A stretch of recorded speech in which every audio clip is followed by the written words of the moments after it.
Guess the drawing channel. தம்பி okay, ஒரு பெரிய ரவுண்ட் போட்டுக்கோ. சர்க்கிளா? Cycle race. கொஞ்சம் அமிங்கி போன மாதிரி இருக்கணும். அதுக்கு நடுவுல 2 முட்டை போட்டுக்கோ. அதுக்கு நடுவுல 2 முட்டை. ஆமா, அந்த சர்க்கிளுக்கு உள்ள 2 முட்டை. ரெண்டுமே ஒட்டி ஒட்டி ரெண்டுமே பக்கத்துல. ஓகே. ஓகேவா? இப்போ அந்த முட்டை போட்டல, அந்த முட்டைக்கு கீழே வந்து ஒரு கோடு நேராவா? நடுவுல அப்படியே சென்டர் அப்படியே ஒரு கோடு. உனக்கு ரைட் சைடு வந்து கோடு வந்து நல்லா நீட்டா வரணும். ரைட் சைடா? ரைட் சைடு கொஞ்சம் நீட்டா வரணும். ஸ்ட்ரைட்டா அப்படியே. ஸ்ட்ரைட்டா. Right side.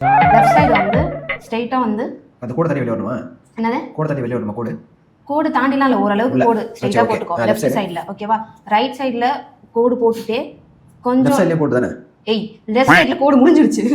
ஐயோ லெஃப்ட் தான். ரைட் சைடுல இப்ப சொல்றேன் நானு. ரைட் சைடுல ஒரு கோடு போட்டு அது அப்படியே வந்து பாதி கோடு போட்டுக்கோ. ஏய் இல்ல, பாதி தான் சொல்றேன், ஃபுல்லா போடாத. லெஃப்ட்ல ஃபுல் கோடு போட்டுக்கலாம், ரைட்ல பாதி கோடு போட்டுக்கோ. அந்த பாதி கோடு கொஞ்சம் இப்ப கவுத்து போட்ட வி.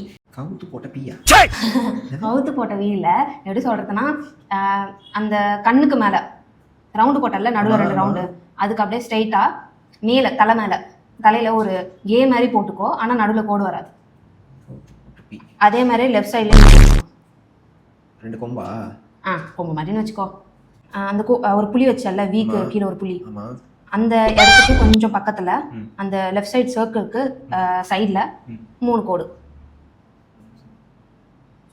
அதே மாதிரி ரைட் சைடுக்கு சைடுல 3 கோடு. அவ்வளவுதான், முடிஞ்சது. ஆங்கிரி பேர்டா? ஆங்கிரி பேர்டா? ஏதோ மலை மேல தென்னை மரம் 2 தேங்காய் தொங்குற மாதிரி. நான் பார்க்கவா? ஏதோ இமயமலையா?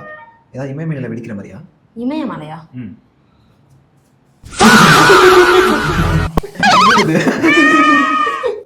என்ன பூனையை வர சொன்ன, ஆங்கிரி பேர்டு வரைஞ்சி வச்சிருக்கேன்.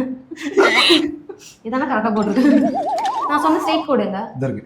ஏய், அதுக்கு முன்னாடி ஸ்ட்ரெயிட் கோடு சொன்னேன். ஆல்மோஸ்ட் சேம் மாதிரி தான் இருக்கு. சேம் மாதிரி தான் இருக்கா? நீ வரைஞ்சது ஆங்கிரி பேர்டு.